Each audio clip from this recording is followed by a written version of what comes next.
Welcome back to the channel, my friends. Warhammer Man Studios. I'm Warhammer Man, and today we're taking a look at the Sanctioner Pattern Automaton. This video is sponsored by CMO Games and VoxLink app. More on those later. So I want to take a quick look at the new Sanctioner Pattern Automaton, the Ogren-sized Dreadnought violently enforcing Lord Helmar's piece.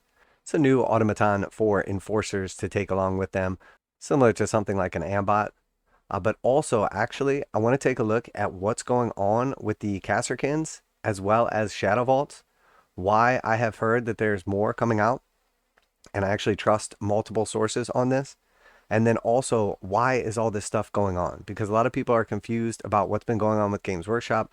Suddenly they've been really limiting releases to actual like FLGS stores or online stores to like 2, 3, sometimes even none. And it's really causing problems not only for customers trying to get a hold of these products, but also for the FLGS because they're not getting these products. Therefore, they're not able to sell them and make the money they normally would be able to. So we're going to jump into that in a second. I do just want to look at this robot really quick. Necromunda is revolting. And on top of that, its population is rebelling against the Great House Helmwar. Imperial ruler of Necromunda, Lord Helmwar, is at death's door, and his murderous daughter Hera seeks to succeed him through bloodshed. Meanwhile, Cinderak burns, and the mysterious Lady Kratos rebellion gathers momentum. But the authorities aren't finished yet, and the Imperial House is rallying enforcers to its cause in the millions, forming an entire army of jackbooted thugs to put the rebellion down.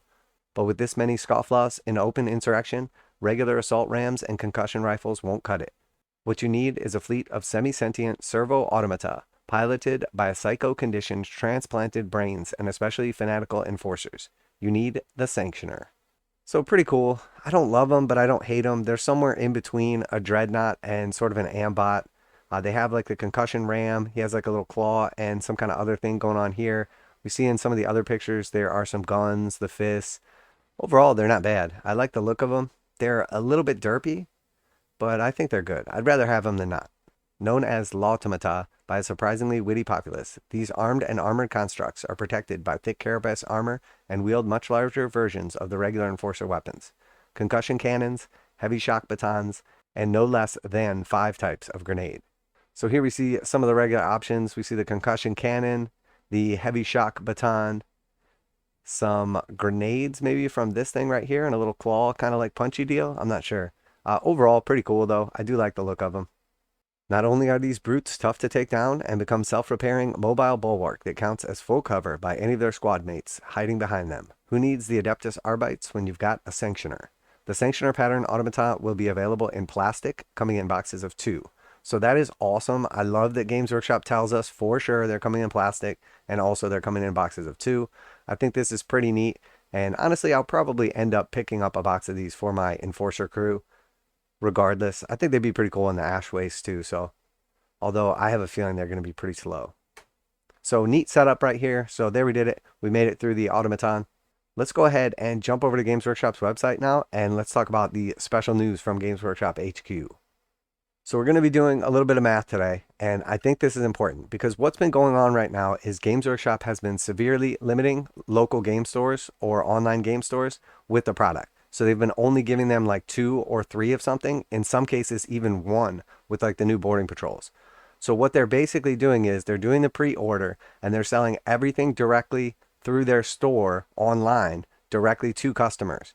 And there's limited amounts of stuff, it's selling out, so it starts to create this FOMO where everybody just says it's not worth trying to get it at a discount later when I can just guaranteed go straight through Games Workshop and get it now.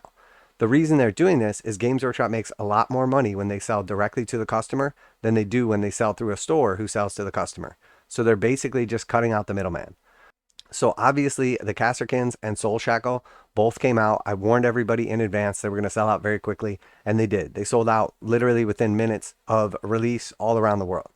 So Games Workshop has confirmed from multiple sources that they are sending out a resupply of Kasrkins as well as Soulshackle to the FLGS. So many of them got either 1, 2, or 3 of those in the past, and they were unable to really pre-sell them or anything because they didn't know how many they were going to get, and it seemed like it was going to be very limited. They sold out very quickly on Games Workshop's web store, but Games Workshop left some of the stock to send to the local game stores after they sold all their own stock. And the reason they did this is by creating that scarcity, they can sell directly to the customers and make a substantially higher amount of money. And then afterwards, they can throw the crumbs to the retailers. So the retailers get a little bit of the action. The customers get what they wanted, but have to pay full price from it directly from Games Workshop. And then, quote unquote, everybody's happy in the end. So once Games Workshop has sold out all of their goods, then they send what's left over to the stores just to kind of keep them happy. And now let's look at the actual math at why they're doing this and why it is extremely, extremely profitable for Games Workshop to keep doing this into the future. And we may see this continue, even at the cost of our local stores. And now a quick message from this week's sponsor. This video is sponsored by CMOgames.com, where you can get 15% off most Games Workshop pre-orders, and they go live right at midnight Saturday mornings. CMOgames.com offers free shipping on orders over $25 in the US 48, and most orders ship within 24 hours. CMOgames.com has been selling Games Workshop products online for more than 20 years, and customer service is their top priority. CMOgames.com carries the full line of Games Workshop products, including 40k, Age of Sigmar, Kill Team, warcry, paints, hobbies, and tools. Visit CMOgames.com using the affiliate link in the description below so they know you heard about CMOgames.com from Warhammer Man Studios. Now, back to the video. So MSRP of an item, we're just going to use a nice round number, $100. So basically, if we were looking at a kit and it was priced at $65 here in this example, let's just say that said $100 on Games Workshop website. So $100 is the manufacturer's suggested retail price. If they sell it to a retail location, most retailers will offer a 15% discount over that MSRP. So most retailers will sell that same $100 kit for $85. So when the FLGS, the local game store, goes to Games Workshop and buys that product, most of them in the United States get roughly a 45% discount. If you're living in another country, if you are placing extremely high volume or extremely low volume, the numbers may differ some from this, but these are the general basic numbers that are used across the world. So the FLGS will save 45% over MSRP when they buy from Games Workshop. So the local game store pays $55 for the product.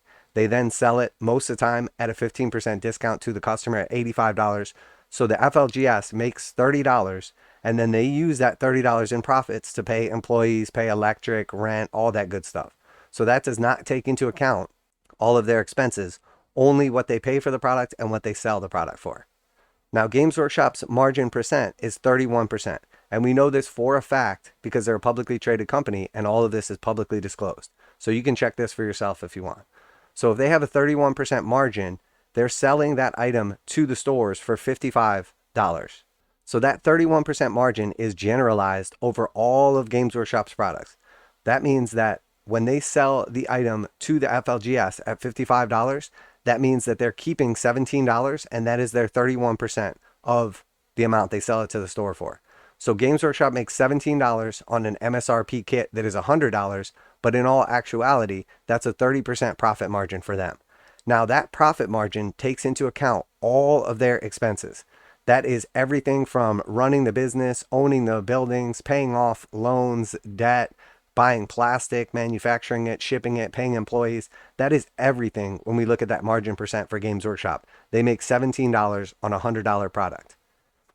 Now, Games Workshop's total expense based on those numbers is if we take the $55 that they sell it to the game store for, and we subtract out the $17, which is profit, we know it costs them roughly to make a $100 kit. It costs them $38 in total expenses.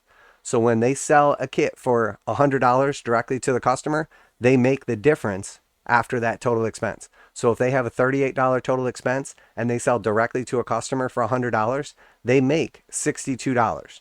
So if Games Workshop sells to a store and then the store sells the product to a customer, the profits are divided between Games Workshop, the store, and then also the customer typically will get some savings over MSRP. But when they sell directly to you through the store at full price, they make $62. So the difference between if they sell normally through a store and the difference between if they sell directly to you through the website is the difference of $17 and $62. So they make substantially more money selling directly to customers, cutting out the middleman, the FLGS, your online retailer, whoever you normally buy from. So by holding back the stock, selling everything they can through the website with the pre-orders, And then after they can gauge the interest, how many of item they've sold, they can then take what's left over or what they've set aside and then send that out to the retailers. So the retailers are kind of happy because eventually they get some product. The customers are kind of happy because they get what they want, even if they have to pay full price through Games Workshop store. And then Games Workshop is extremely happy because if we take the math and look at $17 in profit versus $62 in profit, Games Workshop's web margin is 3.65 times the profit of selling to a store that sells to you, typically at a discount. So the difference to you and me might be the difference between buying directly from Games Workshop for $100 or buying from our FLGS for $85. It's only a 15% difference. It's not a huge deal. But the difference for Games Workshop is the difference between making $17 in profit or almost 4 times as much, $62 in profit. So I just wanted to break that down because there's a lot of confusion as to what's going on with Games Workshop, why they're doing it. This is not Games Workshop just making bad decisions accidentally. This is 100% profit driven and part of the whole FOMO. Because what they do is they put it all on the website. They limit retailers so retailers can't actually put this stuff out for pre-order because they don't know how many copies they're going to get. And we saw in the past some serious instances where online retailers, I'm not going to name any names, but some of them had sold dozens, hundreds, tons and tons of product, and then had customers pay for it, think that they were going to get it, and then Games Workshop didn't send them the product. So they had pre-sold something that they didn't have, and then it turned out not only did they not have it, but they couldn't get it. So they had to not only issue refunds and upset a lot of customers, but also cause an issue now because then all those customers don't have the product that they already paid for and thought that they were going to get. So now a lot of them have to rush back out into the open market and try to buy those items. And because they're so limited, it bids up the prices of them because the supply is so low and the demand is so high. Now a quick message from today's sponsor, VoxLink Tabletop Gaming App. VoxLink is the ultimate tabletop community gaming app designed to connect tabletop gaming players, help find and attend games, events, and tournaments nearby. VoxLink app will offer a free version as well as bonus features for premium users. VoxLink app is the best new way to stay connected to tabletop gaming communities you love. And who's behind this revolutionary new tabletop gaming app? The one and only Constantine, aka the Magnet Baron, a 30-year veteran of the hobby. And with your help, we can make this dream a reality. Check out the Kickstarter launch of the VoxLink Tabletop Gaming app that will change the way that we connect and play forever. VoxLink, help build the community and make tabletop gaming better for us all. Now, back to the video. So essentially, what's happening is GW is basically just trying to sell directly to customers, and they figured out an easy way to do it is through their pre-order system. They put everything up for pre-orders in advance. They don't give allocations to stores, so the stores can't put up those pre-orders because they don't know how many they're going to get, or if they knew it's going to be 1 or 2 or 3, they might want to sell 20 or 50 or 100.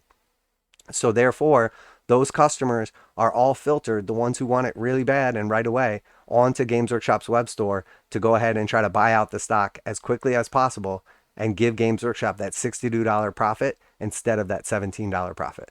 So now all these numbers are not exact, but most of them are either directly from Games Workshop, directly from FLGS, or obviously just calculated like we did here. So I hope this gives people a better understanding as to what's going on. There's a lot of confusion about what this is, about Games Workshop cracking down on certain types of selling or people or limiting stuff for this reason or that or the other. And the fact of the matter is, none of that is true. So I'm not hating on Games Workshop for wanting to make more profits. Obviously, they have a very high profit margin compared to a lot of other companies and other industries, but that's not what this is about. So the truth is, everything that's been going on lately with the scarcity of Games Workshop's products and the inability of friendly local game stores to get a hold of those products and sell directly to you is caused by Games Workshop intentionally for one reason only: profits. There's 2 things that they can do to make more profits. Obviously, they can raise prices or raise their margin, and the best way for them to do that, they have figured, is to sell directly to the customers because they make substantially more. The other option would be to create more product. Now, obviously, there's a lot going on in the world right now. There's lots of limiting factors as far as energy prices and the amount of draw on the grid for Games Workshop's manufacturing, and there are definitely physical limitations to how much product Games Workshop could make. So with this, all they're doing is they're just holding back more of that product to sell directly to you because they make substantially more money, instead of letting the middleman or the friendly local game store sell it to you, because that way they make substantially less money.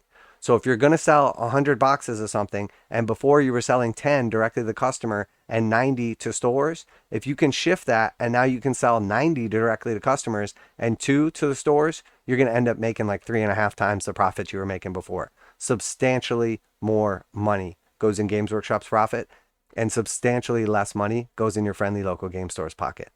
So that being said, this is a basic breakdown to it. There's also other factors, some things we mentioned, some things we didn't, but this is the actual breakdown of how it works and why Games Workshop would prefer to sell everything directly to you, and they would be happy if there was no FLGS in the way, taking away from their profits.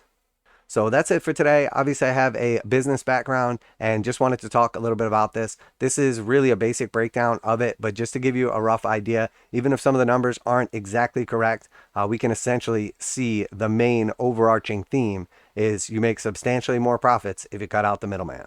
So that's it for today. I just want to talk about this. There are more Kasrkins coming. There are more Soulshackles coming. It's still going to be very limited. So if you do have your option to get a hold of them, I highly recommend it. But keep your eyes out on your FLGS, talk to them, or check out online retailers like CMO Games to save 15%. Special thanks to CMO Games for sponsoring this video. Also thanks to the VoxLink app. As always, links below in the description. Make sure you tell them that Warhammer Man sent you. That's it for today. I'm always curious to hear your guys' opinion, so feel free to chime in if you think I missed anything, or you learned something, or you have other questions. Warhammer Man Studios, I'm Warhammer Man, and I'm out of here.